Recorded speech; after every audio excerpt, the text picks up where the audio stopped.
Hello, everybody. Thank you for joining us today. Today we are going to talk about building civic engagement and building the level of trust in your local news ecosystem by including residents in that news gathering process. My name is Noah Kincade. I'm a coordinator for Detroit Documenters along with Lynelle here to my left. And we're going to talk about how we do this through the Documenters program in Detroit. So Sonam, do you want to tell everybody a little bit about Documenters? Sure. Hi, everybody. My name is Sonam Vashi. I'm the Director of Network Success at City Bureau's Documenters Network. City Bureau is a journalism lab that is based in Chicago. And I'll tell you a little bit about what Documenters is and why we do it. So in the United States, as is probably true in many other places in the world, decisions are made every day by local government at public meetings. These public meetings cover anything from whether a new development is going to be built on your block to whether you have enough subsidies for food, things that really affect the quality of life. And these decisions are made every day. They're not made every 4 years or every presidential election. This is democracy happening every day. But what we find in the United States very frequently is that the vast majority of these meetings where these decisions are being made are not documented. They're empty. People don't know where they are. They're very inaccessible in many cases. They don't produce records, and we don't have enough journalists to cover them. So in many places, this is the idea of news deserts or places where there's a shortage of news in different areas. These government layers are just not being covered. And what we're finding too is that this is driving disengagement from democracy writ large. So, this issue of distrust in our institutions, in our democracy in the United States, we believe is because people don't understand the processes and have been, in many cases, shut out. So what I've been doing at Documenters is create a people-powered process to rebuild that infrastructure of city life. How do we rebuild trust, right? This is a question that many of us are asking across the globe. We believe it's by getting more people involved. And so how are we doing that? We are training and paying community members, our neighbors, to monitor local government. We think that there is inherent value in getting everyday people involved in the news gathering process to commit what we call acts of journalism. It's not a full written story, but it is the basis of record that other news organizations, other journalists can use to produce journalism. And we find that it adds capacity to creating a public record. Right now, this Documenters program was founded in Chicago by City Bureau, but it has grown into a multi-local network where we're in 15 communities and counting across the country right now. And in every single one of those communities, groups of everyday citizens are holding their local government to account and participating in the news gathering process.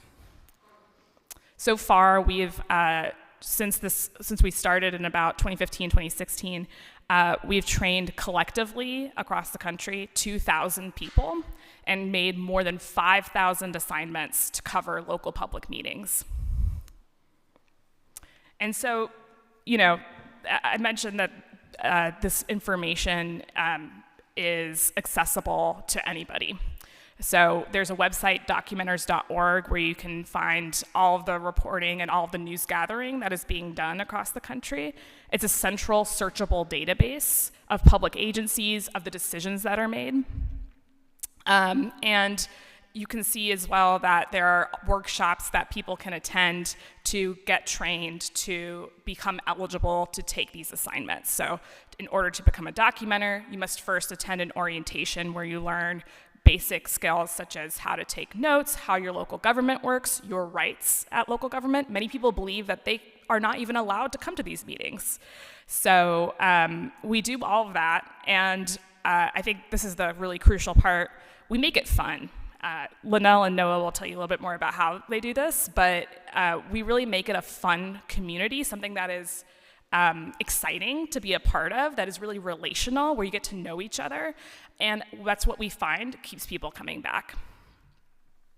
So that's how the overview of how Documenters works, but Noah and Lynelle are here to share a little bit more about how it actually works in Detroit, which is one of the cities in which this program is happening on the ground, and what they're doing there. So Lynelle, would you mind sharing a little bit more about how it works in Detroit?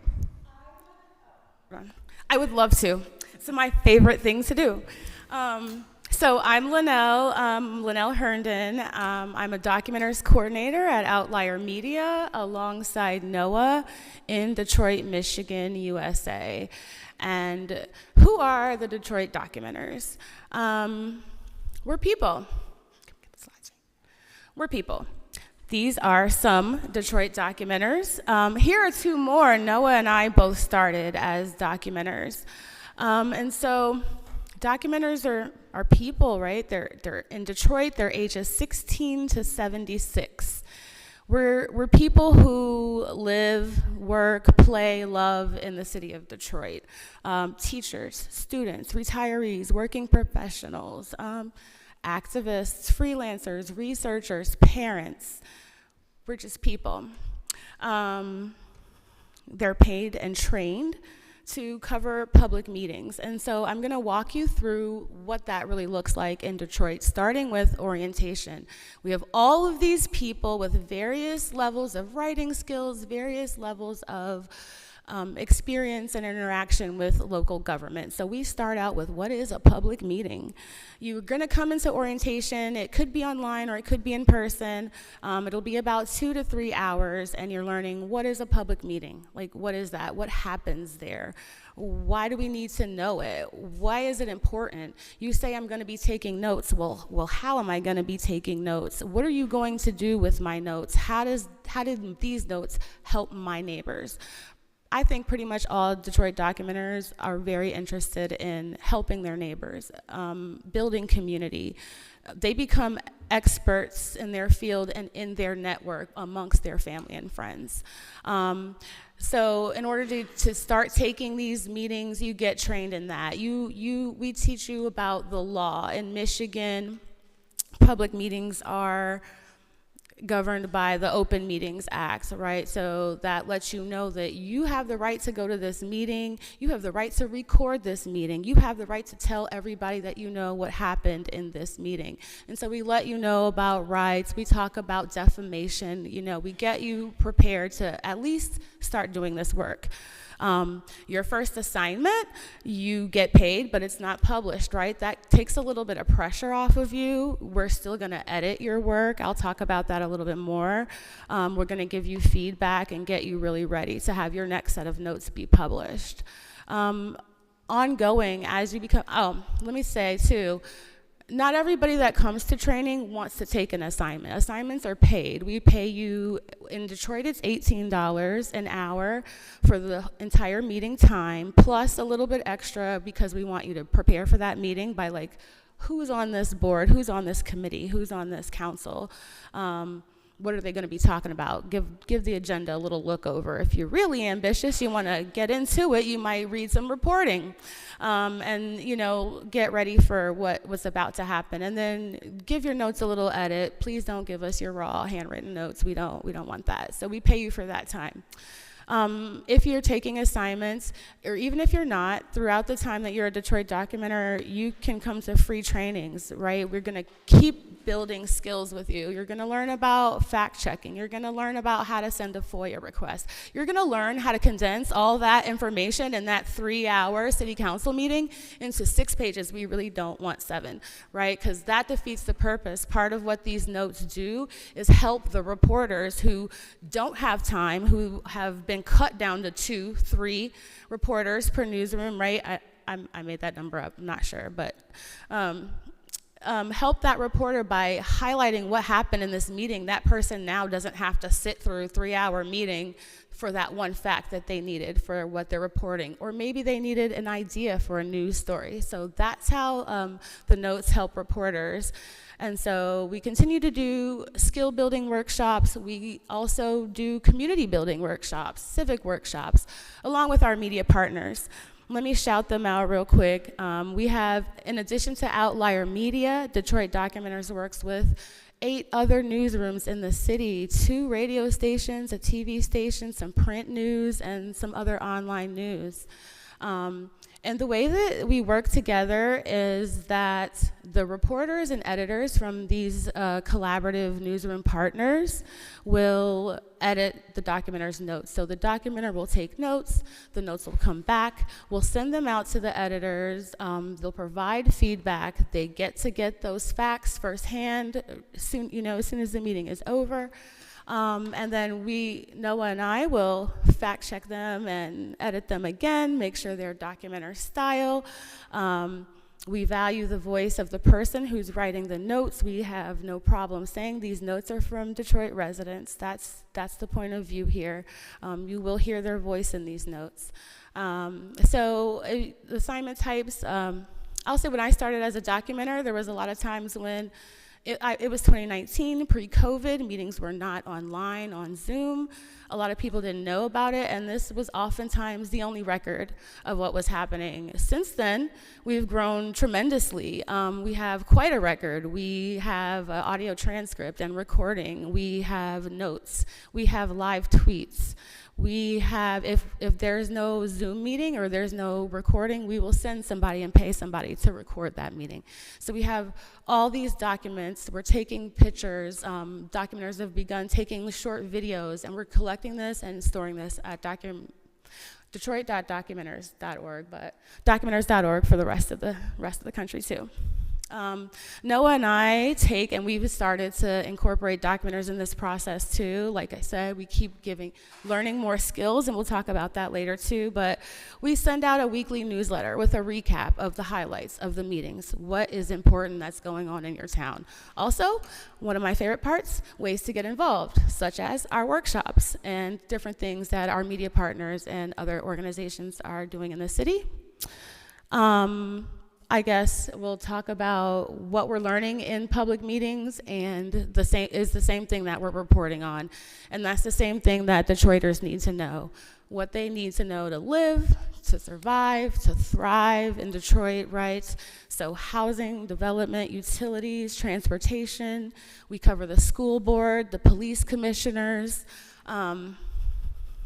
We really focus on underreported news. Obviously, we do have a pretty strong local news ecosystem in Detroit.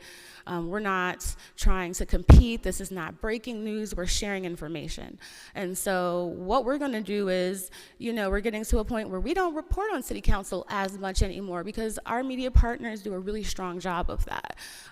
There is a whole chalk beat is dedicated to the school board. So we don't have to do too much of that. But what we did find is that in city council, retirees were complaining a lot about pensions. And so we were curious, what's going on? And so now we cover the Detroit Fire Retirement Pension Board, I don't know, PFRS. Yeah. So that's kind of how things work on a regular basis in Detroit. Love that. And so what you're saying is that, these documenters are producing civic information that is powering your local news ecosystem, right? And they're doing it by being paid and trained in these free, accessible trainings. And that process is educating Detroiters and engaging them. And I think that's such a what's what I love about this work is that the product is really useful, but the process is also just so impactful. Absolutely. And, at this point, you've been doing it for 5 years now. Detroit has trained more than 500 community members as documenters.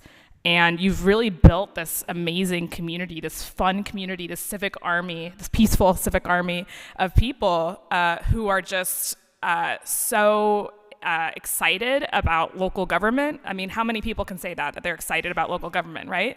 And I think what you've found, right, is that they're just so interested in doing more. They have amazing ideas. And you, Noah, and you, Lynelle, have been able to organize this group of people to do so many other things, too. Right. So, Noah, tell me a little bit about what some of those other things have been.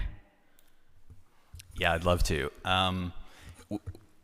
Detroit documenters want to do good for their neighbors. They want to do good for their communities, and they're ready to go. They're active and they're engaged, and they want to do more than meetings. There's, when you have this large group of engaged people who care, there's so much you can do if you just get a little creative. So one of our favorite special projects that's been pretty successful and is wildly popular, in fact, it's a great recruiting tool.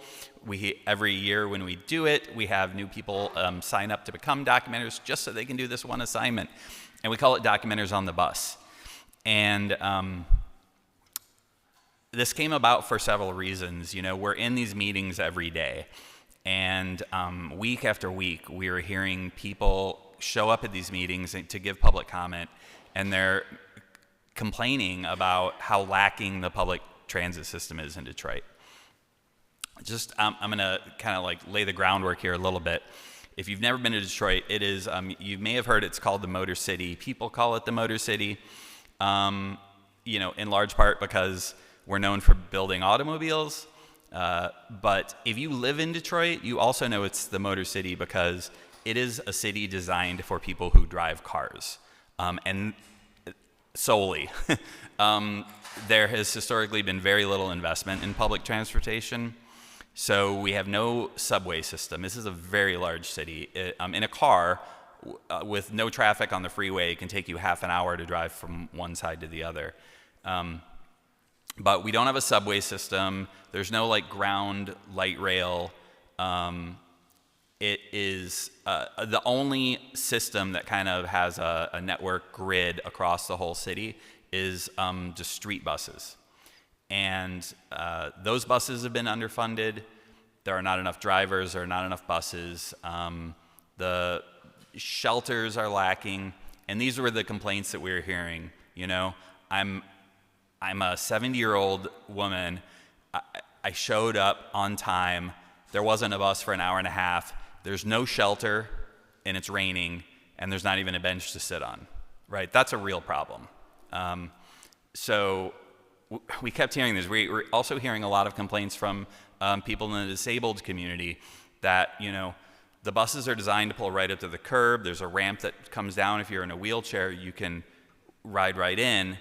But they were finding that a lot of the times they'd be waiting at the bus stop and there'd be a construction vehicle blocking the bus stop. So the bus would have to just kind of come to a stop in traffic, and then these people were having to ride over the curb and down into the street to get out to the bus, which is obviously dangerous. It's not helpful.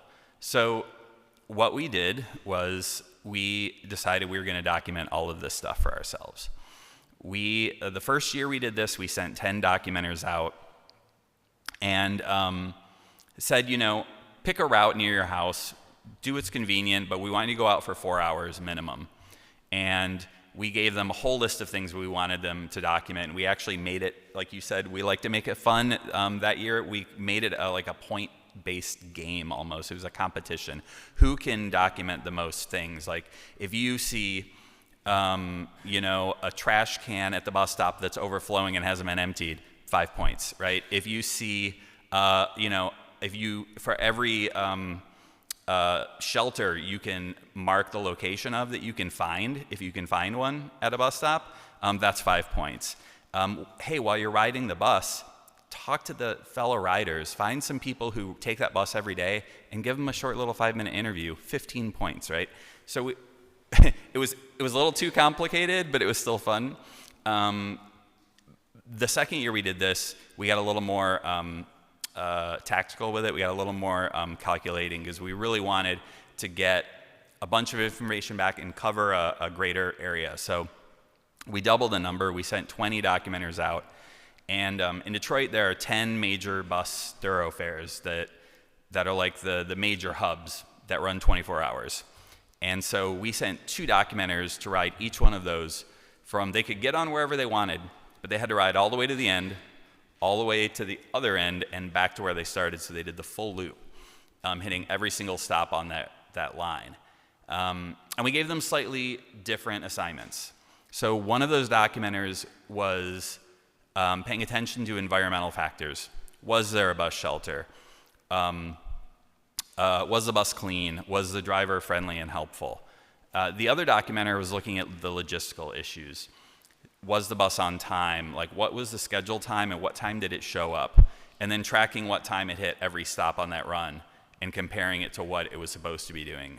Looking at the online tracker, right? There was, they could use Google Maps. They could, there's a couple other kind of regional transit trackers, and then Detroit, the city of Detroit, has made their own. So they were looking at those and like, which was most accurate? Let's find out which one is going to help Detroiters the most. They were looking at, hey, can you find examples of construction vehicles, or even we had heard city vehicles often, that were the culprits blocking these bus stops, right, where people couldn't get on and off in their wheelchairs. Can you find examples of that? And voila, like, we have photographs, we have photo evidence of this happening. So now it's not just somebody showing up and giving public comment for 2 minutes at city council meeting. Now we have empirical proof that this is a problem and it's happening. And this is one photo, but this documenter made sure there's another photo where like they got the license plate number, they got the side of the truck, so we know what the business was. So these are this is the value of having this large civic army, right? Reporters can't do this. In total we spend 50 hours riding all of the major, and we covered all of those major routes. So that's one example. Another one that we're very excited about and quite proud of is we've been documenting juvenile court hearings. And this was kind of brought to us by one of our media partners. They had a very specific problem that they thought documenters might be able to solve. A reporter at the Detroit Free Press and a second reporter that was working with her, Christine and Gina, they had been doing reporting on the Detroit juvenile detention facility. And there had been a lot of reports of just horrible practices going on at this facility. Kids were not getting showers. They weren't getting let out of their room for like periods of longer than a day. They weren't getting outdoor recreation. If you're not aware, like, the United States locks up a lot of kids. Unfortunately, we incarcerate more youth than any other country. So this was disturbing. But as she started reporting it, Christine ran into a lot of roadblocks that she didn't remember existing before when she had looked into this stuff several years ago. And that's because in Michigan, a lot of the laws surrounding privacy rights for children were strengthened a few years back. And whereas before you could go to the court, and if you had a case number, you could ask for the file and it was public. If you're an adult, that stuff is public and it's available. You can find it online. But all of that is completely off limits now, unless you are the child, the guardian, the parent, or the lawyer representing that kid.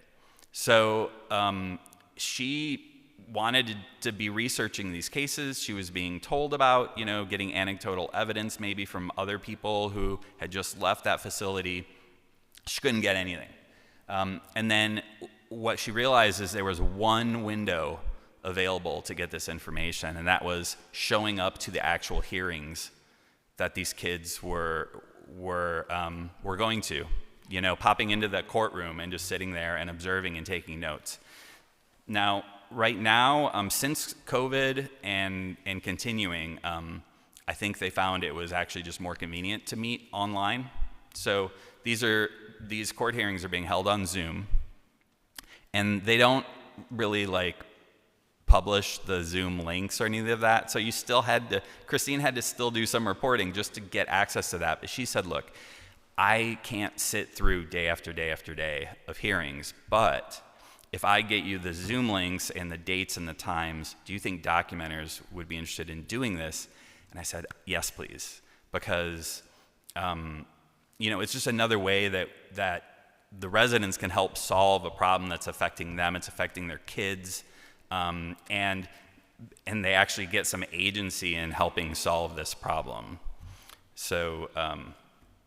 And you basically built, this record that didn't exist with people-powered processes, right? Yeah, and literally, if we weren't doing it, like this information, no one would know what these kids are facing because there's nobody else in these courtrooms. It's a little kind of awkward, I think, for the documenters because it's commonly just the judge, the prosecuting attorney, the child, maybe a guardian, a parent or two, and their lawyer, and then a documenter. And everyone's kind of like, who are you? You're like, hey, member of the public, here to observe. I love that. And Lynelle, tell me a little bit more about some of the other things you've done with documenters. Yeah, and I'll also just say, that's what happens. Public officials, even in public meetings, the first time you're encountering a documenter or somebody sitting there taking notes in your meeting, you're shocked. We have record of people being like, what? How'd you find out about this meeting? You're supposed to tell the public about this meeting. You have to. So it's really interesting. And the work that documenters do is vital. We're all learning together. There's so much that we don't know. Sometimes we pick up jargon in those court hearings that we don't know. Christine doesn't know. That's the reporter who's running this assignment. And so we're all learning together, and so everything that documenters are able to report is super useful. All their questions lead to investigations, lead to more reporting, and sometimes they have really amazing ideas. Like documenters, we have what we call a voter's guide. That was the idea of a documenter who's like, listen, forget about who to vote for. People don't know how to vote, right? People know that they have a problem, but they're not exactly sure who to address with this problem. What agency is in charge of picking up the trash? Who is supposed to cut these street lights on, We're gonna help you figure that out. What do you care about? And then how should you vote based on that? We're gonna remind you that these public officials, we purposely do not call them leaders because we're the leaders. They are servants, right? Well, not servants, but public servants, right? So we wrote it as though it were a job description. What is the job of the mayor? What is the job of the council member? What should they be doing? And then all the way to the logistics of like how to vote, right? Where to vote, how to vote absentee, who are these people? What is their job? What's a poll watcher? All of it. And so that's the voter guide. It's evergreen. It's useful now. Of course, we're in a major election year, but it's also useful every other year that you need to study, learn, and know. This was the idea of one documenter who got paid a little bit more than the other documenters. We were able to take her outline and break it down into several more assignments. So now there's 1 or 2 documenters per thing on the outline. We were able to get about 10 documenters to get paid a freelancer's rate, which is a little bit more than that documenter's rate that I told you guys about, right? Get them some writing practice. They go to our editors. That was also a collaborative practice. We broke the editing process up amongst those newsrooms, and we were able to put out this amazing product. Our media partner, that is a print media partner, published our guide in full color. That's not something we were able to do at the time. So, we're really appreciative of the way that it's working and we're working together. The how-to guides, how things people need to know to live their life, how to read your water bill, which I love to tell people, I really think the water department could use that guide to train their employees. I think they should. We're all working for the better of Detroit here together, right? Seriously though, public officials go into this work because generally they care about it, right? So we don't have one side. It's not like that. If you're doing a great thing, we'll shout you out. If you could do a little bit better publishing your agenda, we're gonna shout that up too. How to build a block club, how to read the city budget, which just got passed. The 2025 budget is out. So what's happening? What do these numbers mean? What does it say about the city's priorities? Interviewing council members. You heard documenters have started to talk to people. They're talking to people in the public meetings. They're talking to people on the buses. Reporters need pre-interviews. You guys kind of know, like, I don't really have time for you to tell me all this and then I can't even use it. Let's send somebody to see if this is an interviewable person, right? Let's see if we're getting any meat out of this. The documenter gets practice. The documenter gets paid. The documenter is thirsty for this work. They want to share what they're learning. It's amazing. And so we just come up with all these different assignment types that are both useful for newsrooms, useful for documenters, skill building exercises, civic engagement. And you know, it's amazing. Some of them work great. Some of them we kind of like Noah talked about a little bit. We go back and tweak. Some of them we drop. But you know, it's all fun. It's all fun. How about the rest of the sites, Sonam? Yeah, and I mean, I just love how like innovative you all are, and I think having that like verified information by experienced journalists, but like gathered by just so many different people based on their interests. They're telling you what they care about because they're part of these communities. I just think that's so valuable. I mean, across our network and beyond, we've seen so many different experiments across the globe now that are inspired by documenters or inspired by participatory projects like Documenters. Participatory meaning people-powered, right? So we've seen in our network, Chicago, which is the first Documenters program that started this, they're experimenting with having documenters fact-check other documenters. So really, this is a civic skill, right? Fact-checking. Can you imagine if we were able to train people in every city basic fact-checking skills, what that would do to our misinformation and disinformation crises globally? I just think that's such an exciting experiment. We've seen in rural areas where there is no other public record in many cases, there is no news source, that sometimes these documents that documenters are creating can be the only record of what is happening in city government or in the county government. In our friends in Brazil, an organization called Data Labe, they did this really cool experiment where they asked, they work with communities in the favelas of Rio de Janeiro, and they asked community members that they trained and equipped to take photos of their water. And the reason is because the government in Brazil was not collecting data about the quality of water in these communities, and it was not good.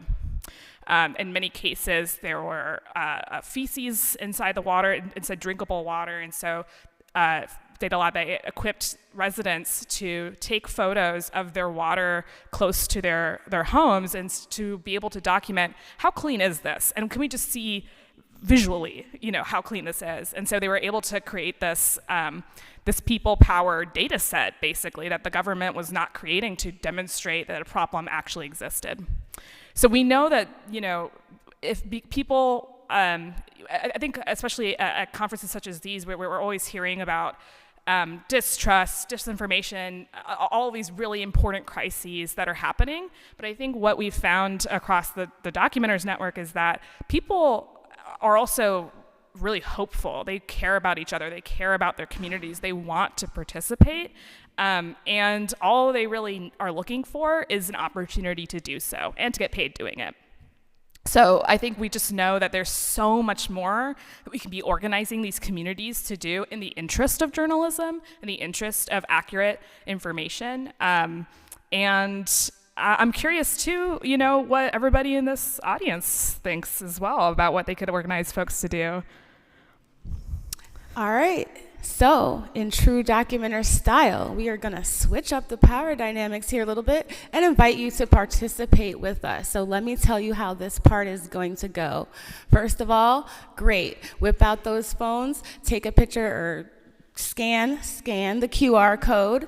And so this will bring up a document. There's resources on this document to some of the reporting that we've shared with you, some of the more about some of the projects that we talked about. There's also a space for your ideas. So what we're gonna do is we're gonna take 2 minutes, turn to your neighbor, turn around, get in a little group, whatever you wanna do, 2 minutes, talk to each other about what would you do if you had a civic army, how would you empower documenters? How would your neighbors help your news gathering process in your community?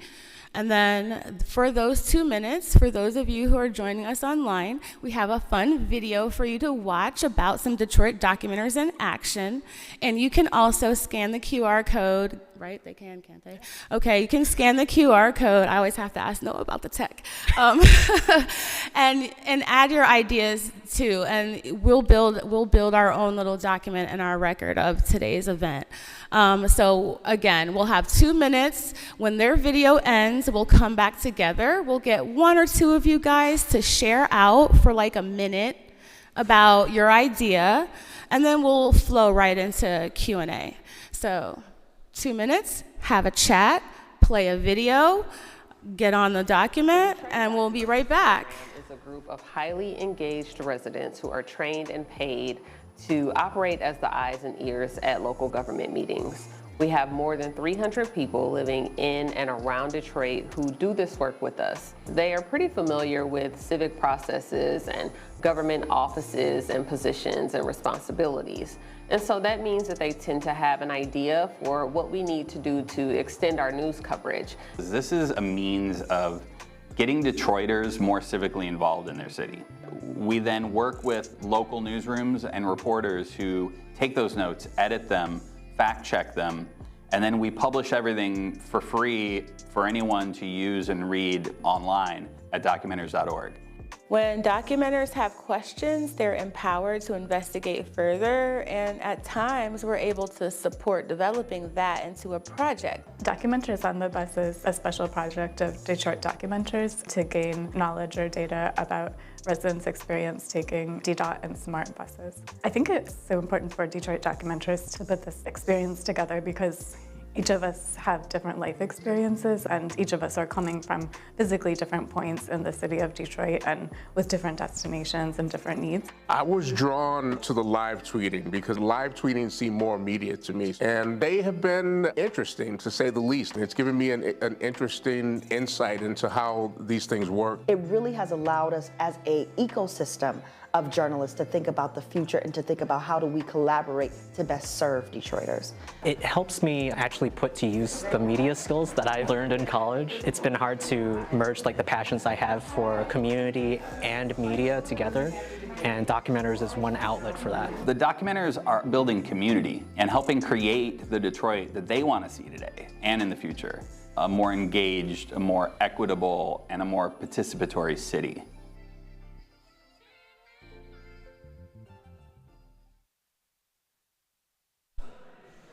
All right, everybody, coming back together now. Hey, hi, everybody. We're coming back together now, All right, there's some, I'm not even mad at this. If it's intense, solve those problems over there. Anybody want to share out some solutions or some cool, creative, fun ideas that you might have come up with? Yes, please. And we ask that you keep it to about a minute or less. Here's a microphone coming around. Really loud, okay. I was just thinking, actually, we heard last year at Perugia people saying that maybe AI could do this function now because so few journalists anymore have the skills to actually cover local meetings. So one thing I thought of is do the documenters actually go out and train young journalists in the skills of documenting local public meetings, or even how to find out that they're happening, because that's something that journalists are supposed to know how to do, but nowadays many don't. Love that. It's like a train the trainer kind of thing. Love that. Anybody else? I definitely have comments. And also, if we run out of time, we are so happy to talk about this forever. Maybe you have done that yet, but I would love to see a job description of a documenter, because I think that's the job description of every citizen. Yes. Indeed. I mean, in Detroit, you gotta be 16 and know how to read, write, and use your laptop. And we will train you from there. You have to want to do it. If you want to do the work, if you want to learn, we'll train you. Yeah, and there's lots of different things you can do as a documenter. Like, you start out learning about public meetings. You got to get that basis of what this is, how to act. You got to show us a little bit of note-taking skills, and then, you can move on, spread out from there. Any more ideas? Yeah. So I've been working I started my career at a local newspaper in Amsterdam, which is one of the most diverse cities in the Netherlands, at least, or I think Rotterdam beats us, but then second. But local reporting has been notoriously bad in including minorities, even though I think 70% of the Amsterdammers has a minority background in some way. So, and for example, there's one district in which there's mostly reported about crime, drugs, these things.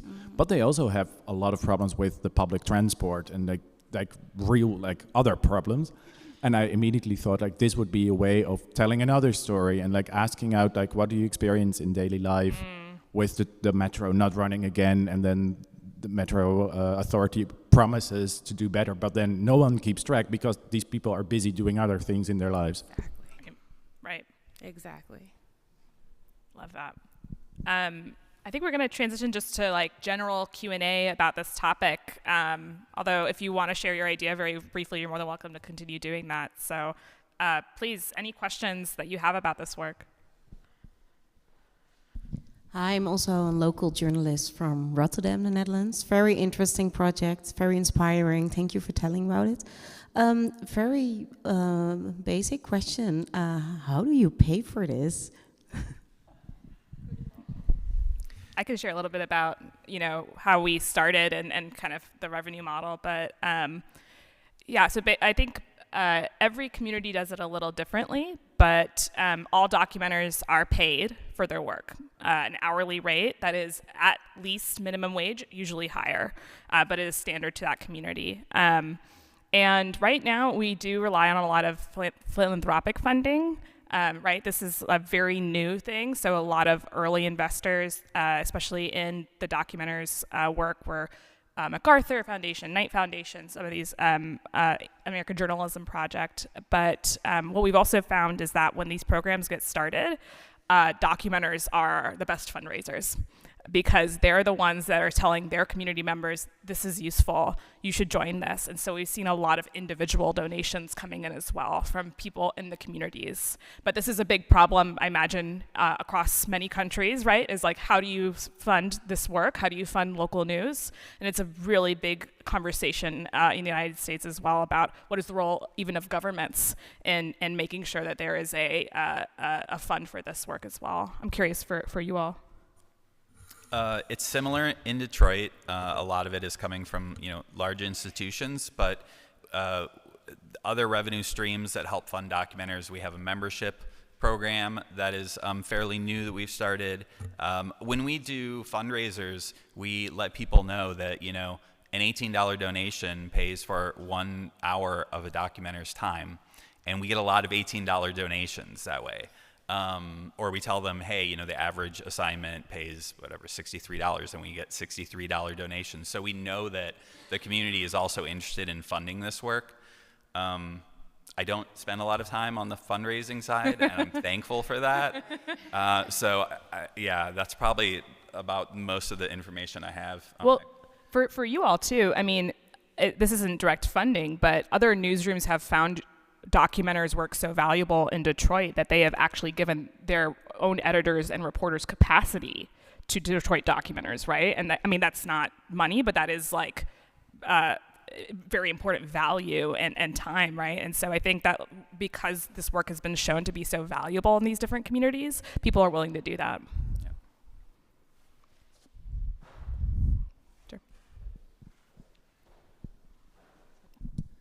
I was wondering about impact, and maybe it also relates to helping to get more funding. For example, after you spend 50 hours on the buses, did anything change? How do you communicate about that? How does that maybe help motivate getting more people on board? And how do you track it?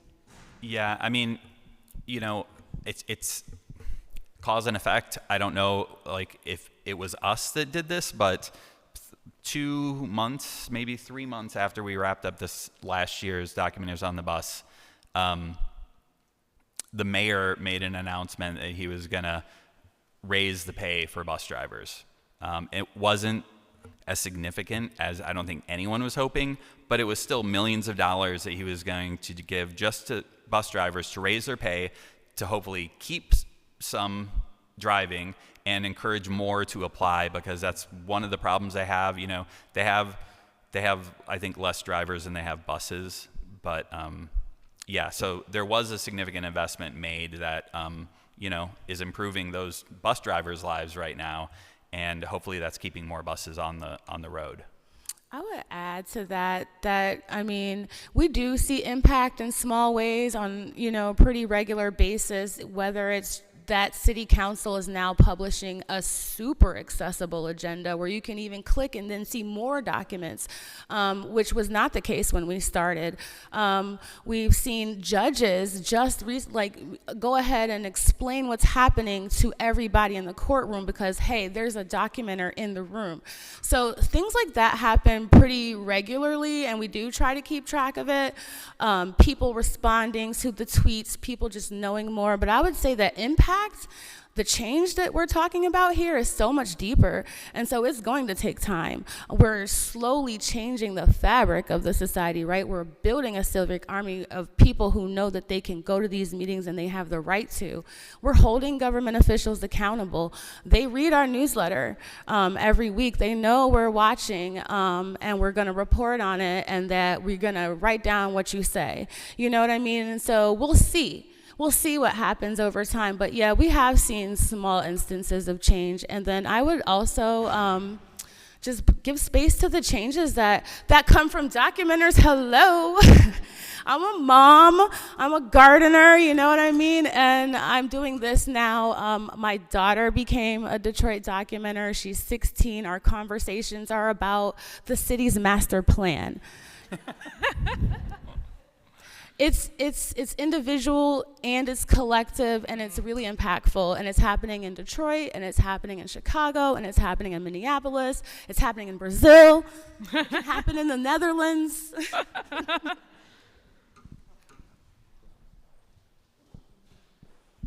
Thank you. I want to thank for this presentation. I'm absolutely fascinated. I run a small newsroom very focused on civic engagement in Portugal. And I wonder what was the reaction of the authorities. I mean, their reaction about these civic armies. And also the challenges for the documenters. If you can just say, I mean, to become a civic soldier, they must have some challenges. Thank you.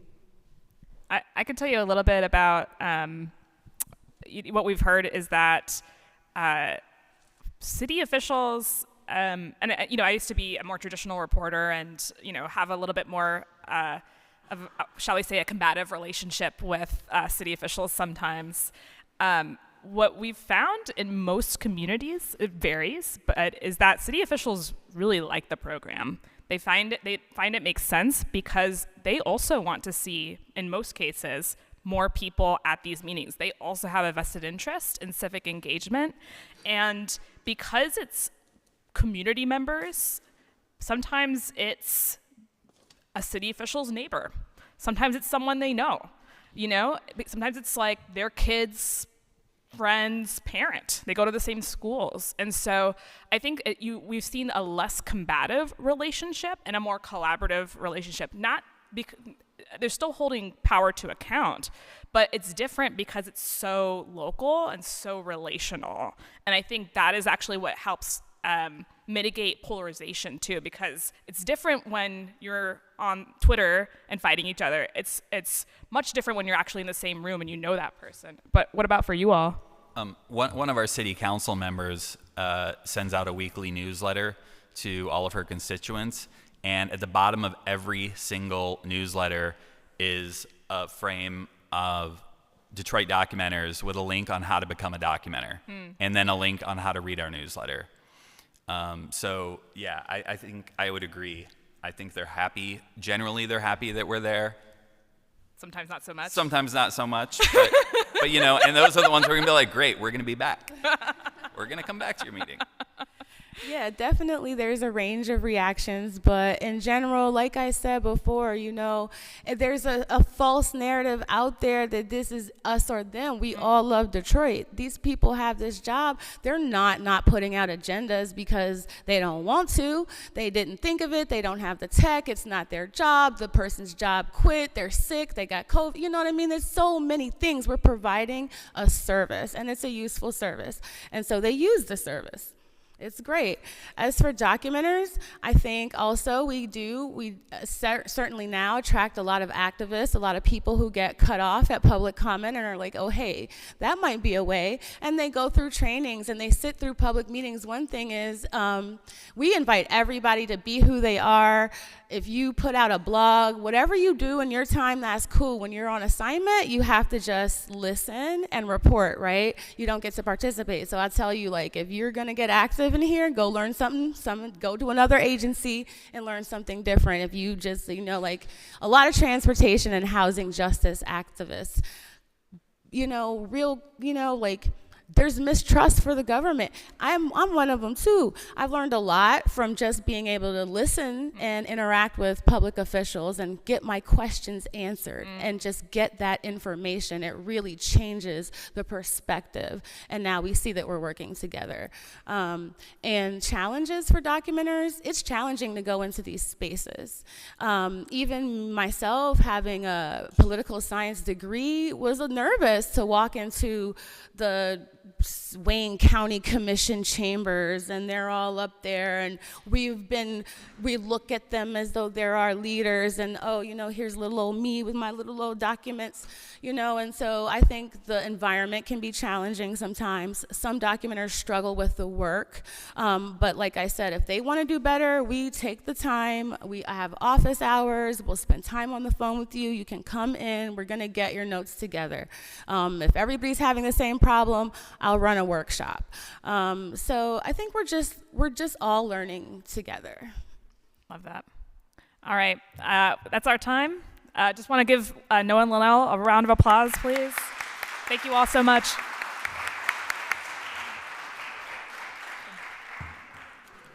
And we'll stick around if you guys have any other questions. We can talk out there somewhere.